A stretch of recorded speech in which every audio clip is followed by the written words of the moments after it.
BJPಯಿಂದ ಅಶೋಕ್ ಗೌಡ್ರು ಇದ್ದಾರೆ ನಮ್ಮ ಜೊತೆಗೆ. ಅಶೋಕ್ ಗೌಡ್ರೆ, ಜನರ ಭಾವನೆಗಳಿಗೆ ಹೈಕಮಾಂಡ್ ಗೌರವ ಕೊಟ್ಟಿದೆಯಪ್ಪ, ಇನ್ನೊಂದು ಸಲ ಸರ್ವೆ ಮಾಡಿಸಿ ಅಂತ ಹೇಳಿದ್ದಾರೆ. ಏನು ತಪ್ಪು ಅದರಲ್ಲಿ? ಯಾಕೆ ಹುಡುಕಬೇಕು? ಈಗ 1-2 ಪದಗಳನ್ನು ನಾಗರಾಜ್ ಯಾದವ್ ಅವ್ರು ಹೇಳಿದ್ರು, ಕಲೆಕ್ಟಿವ್ ಲೀಡರ್ಶಿಪ್ ಅಂತ. ಕ್ಯಾಬಿನೆಟ್ನಲ್ಲಿ ಕಲೆಕ್ಟಿವ್ ಲೀಡರ್ಶಿಪ್ ಇರುತ್ತೋ ಅಥವಾ ಸ್ಟ್ಯಾಂಪ್ ಪೇಪರ್ ಮೇಲೆ ಸೈನ್ ಹಾಕ್ಬಿಟ್ಟು ಹೋಗೋಂಥವ್ರು ಇರ್ತಾರೋ ಅದು ಅವರೇ ಉತ್ತರಿಸ್ಬೇಕು. ಕಲೆಕ್ಟಿವ್ ಲೀಡರ್ಶಿಪ್ ಇರೋದು ಹೈಕಮಾಂಡ್ ಜೊತೆ 3 ಜನ ನಾಯಕರುಗಳು ಕೂತ್ಕೊಂಡು, ಆವಾಗ ಮಾತ್ರ ಕಲೆಕ್ಟಿವ್ ಲೀಡರ್ಶಿಪ್ ಬರುತ್ತೆ ಕಾಂಗ್ರೆಸ್ಗೆ. ಕಾಂಗ್ರೆಸ್ನ ಲಕೋಟಿ ಕಲ್ಚರ್ ನಾವು ವೀರಪ್ಪ ಮೊಯ್ಲಿ ಅವರು ಮುಖ್ಯಮಂತ್ರಿ ಆದಾಗ ನೋಡಿದ್ದೀವಿ. ಅದಕ್ಕೆಲ್ಲ ಇತಿಹಾಸ ನಮ್ಮಲ್ಲಿ ಯಾರು ಬೊಮ್ಮಾಯಿ ಅವರನ್ನ ಶಾಸಕರ ಕಚೇರಿ ಶಾಸಕರು ಕುತ್ಕೊಂಡು ಇದು ಸದಾನಂದ ಗೌಡ್ರದ್ದು ಅಷ್ಟೇ. ನೋಡಿ, ಲಕೋಟಿನಲ್ಲಿ ಬರಲಿಲ್ಲ, ಖಂಡಿತವಾಗಿ ಲಕೋಟಿಲಿ ಬರಲಿಲ್ಲ. ಲಕೋಟಿ ಬಂತು, ಲಕೋಟಿ ಓಪನ್ ಆಯ್ತು ಆವತ್ತು 92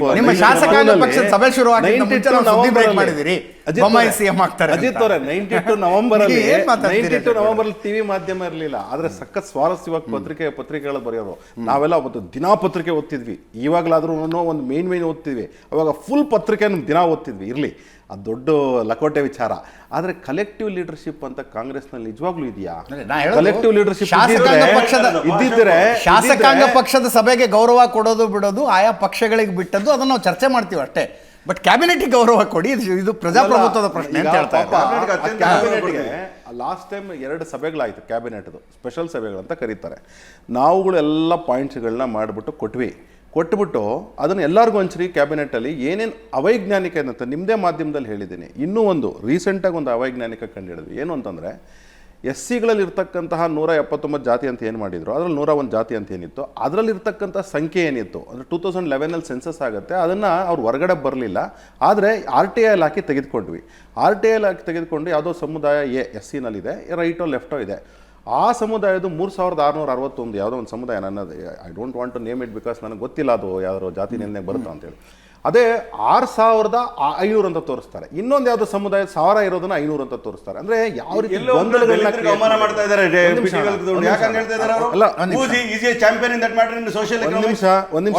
ನೋಡಿ, ನಾಗರಾಜ್ ಅವರೇ, ನೀವು ಮಾತಾಡ್ಬೇಕಾದ್ರೆ ಮಾತಾಡಲಿಲ್ಲ.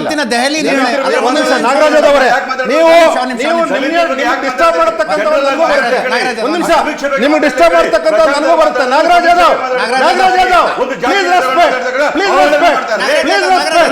Please respect. Please respect. Please respect. Please respect. This is not right. This is not right. Congress the bulldoze culture ಬಗ್ಗೆ ನಮ್ಮ ಆಪಾದನೆ ಇದೆ. ಇದರಿಂದಲೇ ಸತ್ತಿದ್ದು 11 ಜನ. ಅಶೋಕ್ ಗೌಡ್ರೆ, ನಿಮ್ಮ ಕಲ್ಚರ್ ಇಂದ ಸತ್ತಿದ್ದು. ಅಶೋಕ್ ಗೌಡ್ರೆ, ನಾಗರಾಜ್ ಯಾದವ್, ಗೊಲ್ಲ ಸಮುದಾಯದ ಸಂಖ್ಯೆ ಜಾಸ್ತಿ ಇತ್ತು, ಕಡಿಮೆ ಅಂದ್ರೆ ಈಗ ನಾನು ನಮ್ಮ ಜಾತಿ ಬಿಟ್ಟು ಇನ್ಯಾರ್ದು ಮಾತಾಡಬಾರ್ದು, ಜಾತಿ ಬಿಟ್ಟು ಇನ್ಯಾರ್ದು ಮಾತಾಡಬಾರ್ದು. ನನ್ನ ನಂಬರ್ ಬಗ್ಗೆ ಹೇಳಿಲ್ಲ, ನನ್ನ ನಂಬರ್ ಬಗ್ಗೆ ನನಗೆ ಗ್ರೂಪ್ ಮಾಡಿದ್ರಲ್ಲ, ಯಾವ ಗ್ರೂಪ್ ಅಲ್ಲಿ ನಾವು ಇರ್ಬೇಕು, ಆ ಗ್ರೂಪ್ ಅಲ್ಲಿ ಇಲ್ಲ ಅಂತಕ್ಕಂಥದ್ದು ನನಗೆ ನೋವಾಗಿತ್ತು. ನಂಬರ್ ಅಲ್ಲ, ಆದ್ರೆ ಇವ್ರು ಹೇಳ್ತದ್ದು ಗೊಲ್ಲ ಸಮುದಾಯದ ಸಂಖ್ಯೆ ಸರಿಯಾಗಿ ಬಂದಿದ್ಯಾ? ಸರಿಯಾಗಿ ನೋಡ್ರಿ, ಸರಿಯಾಗಿ ಬಂದಿಲ್ಲ ಅಂದ್ರೆ ನಾನು ಇಲ್ಲಿ ಕೂತ್ಕೊಂಡು ಮಾತಾಡ್ಲಿಲ್ಲ. ನಾನು ಮಾತಾಡಿದ್ದು ಈ ಸಮೀಕ್ಷೆ ವಿಚಾರದಲ್ಲಿ ಬಹಳ ಸಮುದಾಯಗಳು ಅವರು ಆಕ್ಷೇಪವನ್ನು ವ್ಯಕ್ತಪಡಿಸಿದ್ರು. ಅದನ್ನ ಹೈಕಮಾಂಡ್ ಇವ್ರ ಗಮನಕ್ಕೆ ತಂದಿರ್ತಕ್ಕಂಥ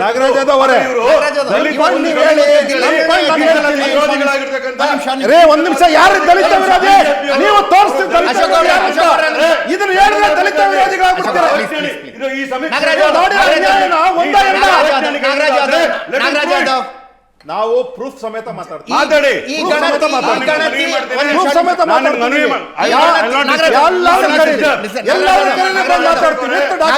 ದಲಿತ ಸಮುದಾಯದ ಬಗ್ಗೆ ಮಾತಾಡಕ್ ಹೋಗ್ಬೇಡ, ಅವ್ರಿಗೂ ಕೂಡ ಅನ್ಯಾಯ ಆಗಿದೆ. ನಾಗರಾಜ್ ಹೇಳ್ತಾ ಇರೋದ್ರಿ ಅವರು. ನಾಗರಾಜ್ ತೋರಿಸಿದೆ ಅಂತ ಹೇಳ್ತಾ ಇರೋದು, ತೋರಿಸಿದೆ ಅಂತ ಹೇಳ್ತಾ ಇಲ್ಲ.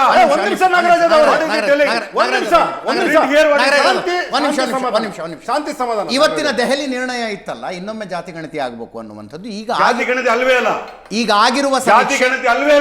ಆಗಿರುವ ಸಮೀಕ್ಷೆ ಅವೈಜ್ಞಾನಿಕ ಅನ್ನೋದನ್ನ ದಿಲ್ಲಿ ಒಪ್ಕೊಂಡಿದೆ ಅಂತ ಅರ್ಥ. ಅವೈಜ್ಞಾನಿಕ ಅಲ್ಲ, ಟೈಮ್ ಲ್ಯಾಪ್ಸ್ ಆಗಿರ್ತಕ್ಕ 10 ವರ್ಷ ಆಗಿದೆ. ಹಾಗಾಗಿ ಪ್ರಸ್ತುತ ಒಂದ್ ನಿಮಿಷ ರೀ, 10 ವರ್ಷ ತಡ ಆಗಿದ್ದಕ್ಕೆ ಇನ್ನೊಂದು ಸಲ ಆಗಬೇಕು ಅನ್ನೋದಾದ್ರೆ ಅಪೇಕ್ಷೆ. ಲಿಸನ್ 1931ರಲ್ಲಿ ಬ್ರಿಟಿಷರು ಮಾಡಿದ್ದ ಜಾತಿಗಣತಿ ಆಧಾರದ ಮೇಲೆ ಇಲ್ಲಿ ತನಕ ನಮ್ಮ ನೀತಿ ನಿಯಮಗಳು ರೂಪಿತಗೊಂಡ್ವಲ್ಲ, ಎಲ್ಲ ತಪ್ಪು ಅಂತ ಅರ್ಥ ಅಲ್ವಾ ಹಂಗಿದ್ರೆ? ತಪ್ಪಂತಲ್ಲ, ಅದು ಸೂಚನೆಗಳು ಕೊಟ್ಟಿರ್ತಕ್ಕಂಥದ್ದು ಈ ಸಮುದಾಯಗಳು ಈ ಸ್ಥಿತಿಗತಿ ಇಲ್ದೇ ನನ್ನ ಇರ್ಬೋದು. ಪ್ರಶ್ನೆ ಇಷ್ಟೇ ರೀ. ಅದಕ್ಕೆ ನಾವು ಬಹಳ ದೂರ ಬಂದಿದ್ದೀವಿ, ನಾಗರಾಜ್ ಸಮಸ್ಯೆಗಳನ್ನ ಅರ್ಥ ಮಾಡ್ಕೊಂಡಿದ್ದೀವಿ. ಒಂದು ನಿಮಿಷ, ಸಮಸ್ಯೆಗಳನ್ನ ಪ್ರಶ್ನೆ ಅರ್ಥ ಇರೋದು ಮಾಡ್ಕೊಂಡಿದ್ದೀವಿ. ಅಲ್ರಿ, 1921 10 ವರ್ಷಗಳ ಹಿಂದೆ ಆಗಿರೋದು ಇದು ತುಂಬಾ ಟೈಮ್ ಲ್ಯಾಪ್ಸ್ ಆಗಿದೆ ಅನ್ನುವುದೇ ಕಾರಣ ಅನ್ನೋದಾದ್ರೆ, ಅದು one of the reasons. 90 ವರ್ಷದ ಹಿಂದೆ ನಡೆದಿದ್ದನ್ನು ಇಟ್ಕೊಂಡು ನಾವು ನಮ್ಮ ನೀತಿ ನಿಯಮಗಳನ್ನ ಪಾಲಿಸಿಗಳನ್ನ ಮಾಡ್ಕೊಂಡು ಬಂದಿದೀವಲ್ಲ, ಎವ್ರಿಥಿಂಗ್ ಇಸ್ ರಾಂಗ್ ಅಂತ ಅರ್ಥ ಅಲ್ವಾ ಹಾಗಿದ್ರೆ? ಇಟ್ ಇಸ್ ನಾಟ್ ರಾಂಗ್ ಅಂತಲ್ಲ ಸರ್, ಅದು actually they wanted to do beyond the coastline population ತಗೊಂಡು they want to see socio economic status, ಅದ್ರ ಮೇಲೆ ಪಾಲಿಸಿ ಮಾಡಬೇಕು ಅನ್ನೋದು ದೃಷ್ಟಿಕೋನ ರಾಜ್ಯ ಸರ್ಕಾರ ಇದ್ದಿದ್ದು. ನಾನು ಅದಕ್ಕೆ 90 ವರ್ಷದಿಂದ ಬ್ರಿಟಿಷರು ಮಾಡಿಟ್ಟಿದ್ರ ಆಧಾರದ ಮೇಲೆ ಇಲ್ಲಿ ತನಕ ನಡ್ಕೊಂಡು ಬಂತಲ್ಲ, ಎಲ್ಲ ಪಾಲಿಸಿಗಳು ರಾಂಗ್ ಅಂತ ಅರ್ಥ ಅಲ್ವಾ ಹಾಗಿದ್ರೆ? ಅದನ್ನ ಯಾಕೆ ಬಿಜೆಪಿ ಅಪೋಸಿಷನ್ ಇದ್ರ ಇಷ್ಟು ವರ್ಷ 60-70 ವರ್ಷ ಯಾಕೆ ಅದನ್ನ ಅವ್ರಿಗೆ ಕೇಳ್ಕೊಳ್ಳಿ, ಪತ್ರಕರ್ತನಾಗ ನಾನು ಕೇಳ್ತಾ ಇದ್ದೀನಿ ಕೇಳಿ, ನಾನು ಕೇಳ್ತಾ ಇದ್ದೀನಿ ಪ್ರಶ್ನೆನ. ಅದಕ್ಕೆ ಹೇಳ್ತಾ ಇದ್ದೀನಿ. 31 ಇವತ್ತು ನಡೆದ ವಿಚಾರಗಳಲ್ಲಿ Yes, ನಾನು ಮಾತಾಡೋದಾ? ಬಗ್ಗೆ ನನ್ನ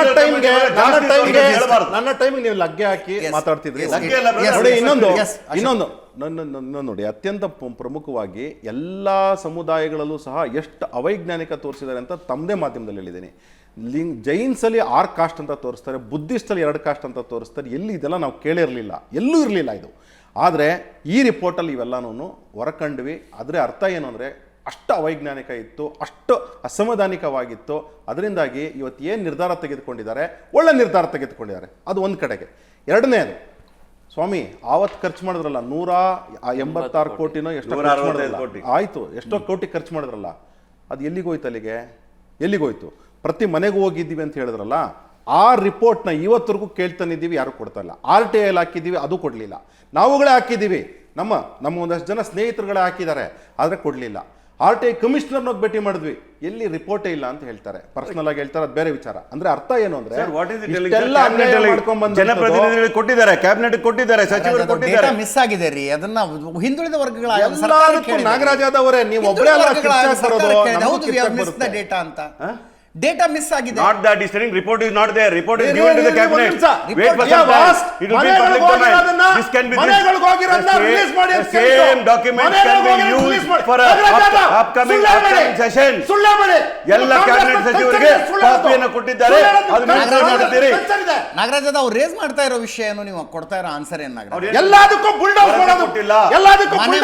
ಮನೆ ಮನೆಗೆ ಹೋಗಿರುವ ಡೇಟಾ ಇದೆಯಾ? ಮನೆಗೆ ಹೋಗಿರುವ ಡೇಟಾ ಇದೆ. ಕ್ಯಾಬಿನೆಟ್ ಅಲ್ಲಿ ಅಪ್ರೂವಲ್ ಆದ್ಮೇಲೆ ಒಂದ್ ನಿಮಿಷ, ಮಿಸ್ ಆಗಿರೋದು ಏನು ಹಂಗಿದ್ರೆ? ಹಿಂದುಳಿದ ವರ್ಗಗಳ ಆಯೋಗ ಹೇಳುತ್ತಲ್ರಿ ನಮ್ಮ ಹತ್ರ ಡೇಟಾ ಮಿಸ್ ಆಗಿದೆ ಅಂತ. ಅದು ಏನು ಓದಂಗಿದ್ರೆ ಏನ್ ಮಿಸ್ ಆಗಿದೆ? ಮಿಸ್ ಆಗಿರೋ ಡೇಟಾ ಪ್ರಶ್ನೆ ಬೇಕಾದ್ರೆ ನೀವು ಹಿಂದುಳಿದ ಆಯೋಗದವ್ರನ್ನ ಕೇಳಿ. ನನಗೆ ಗೊತ್ತಿರೋ ಮಾಹಿತಿ ಪ್ರಕಾರ ನಿಮ್ಗೆ ಹೇಳ್ತಾ ಇದ್ದೀನಿ. ಯಾವ ಮನೆಗೆ ಹೋಗಿದ್ದಾರೆ, ಯಾರನ್ನ ಸೆಂತವ್ರು ಎಲ್ಲ ಇದೆ. 5 to 10% there will be difference in any ಸಮೀಕ್ಷೆ ಬ್ರದರ್. ಈಗ ಅಂಡರ್ಸ್ಟುಡ್ ದಟ್ ಮ್ಯಾಟರ್. ಆದ್ರೆ ಇದು 10 ವರ್ಷಗಳ ಆದ ನಂತರ ಆಗಿರೋದಕ್ಕೆ ಜನಗಳ ಭಾವನೆಗೆ ಸ್ಪಂದಿಸಕ್ಕೆ ಅಷ್ಟೇ. ನಾಗರಾಜ್ ಒಂದ್ ನಿಮಿಷ, ಇಲ್ಲಿ 5 ಜನ ಕೂತ್ಕೊಂಡಿದೀವ್ರಿ, ನಾವು 5 ಜನ ಚೆಕ್ ಮಾಡಕ್ ಹೋಗ್ಬೇಕು ಅನ್ಕೋತೀವಪ್ಪ, ನಮ್ಮ ಮನೆದು ಇದೆಯಾ ಇಲ್ವೋ ಡೇಟಾ ಅಂತ. ನಾನು ಹಿಂದುಳಿದ ವರ್ಗಗಳ ಆಯೋಗ ಕೇಳ್ತೀನಿ, ನಮ್ಮ ಮನೆಗೆ ಬಂದು ಏನು ಬರ್ಕೊಂಡು ಹೋಗಿದಿರಲ್ಲ ಅದು ಎಲ್ಲಿದೆ ತೋರಿಸಿ ಅಂತ. ಹಿಂದುಳಿದ ವರ್ಗಗಳ ಆಯೋಗ ಇವತ್ತು ತೋರಿಸೋ ಸ್ಥಿತಿಯಲ್ಲಿ ಇದೆಯಾ? ಎಕ್ಸಾಕ್ಟ್ಲಿ ಇದೇ ಪಾಯಿಂಟ್. 5 ಜನ ಈಗ ನಾನು ಕೇಳ್ತೀನಿ, ಪ್ರಶಾಂತ್ ಕೇಳ್ತಾರೆ, ನಮ್ಮ ಮನೆಗೆ ಬಂದು ಏನು ಬರ್ಕೊಂಡು ತೋರಿಸಿ ಅಂತ. ಸಮೀಕ್ಷೆ ಆಗ್ತಕ್ಕಂಥದ್ದನ್ನ ನಾವೆಲ್ಲರೂ ಕೂಡ ಒಟ್ಟಾರೆಯಾಗಿ ಸ್ವಾಗತ ಮಾಡ್ತಾ ಇದ್ದೇವೆ. ಒಳ್ಳೇದು ಅಂತ ಬಿಜೆಪಿ ಅವರು ವಿಚಾರ ಬಂದಿರ್ತಕ್ಕಂಥ ವಿಷಯಕ್ಕೆ ಹೋಗಬೇಡಿ. ಇಲ್ಲ, ಅದೇ ವಿಚಾರಕ್ಕೆ ಬಂದಾಗ ನನ್ನ ಮಾಹಿತಿ ಪ್ರಕಾರ ಎಲ್ಲೆಲ್ಲಿ ಯಾವ್ದು ಮನೆಗೆ ಹೋಗಿದ್ರೆ 95% ಮನೆಗಳು ಹೋಗಿದ್ದೀನಿ ಅಂತೇಳಿ ಅವರು ಆಯೋಗದ ರಿಪೋರ್ಟ್ ಕೊಟ್ಟರೆ ಜಯಪ್ರಕಾಶ್ ಹೆಗಡೆ ಅವರು ಹೇಳಿದ್ದಾರೆ. ಎಲ್ಲ ಮಾಹಿತಿಗಳು ಇದೆ ಅಂತ ಹೇಳ್ತಾರೆ. ಅದು ಕ್ಯಾಬಿನೆಟ್ ಅಲ್ಲಿ ಚರ್ಚೆ ಆದ ರಿಲೀಸ್ ಆಗಿ if government would accepted and given it back to public, would got it now. Now government wants to read it. Would have, might have ಬೇಡ ಇಲ್ಲಿ.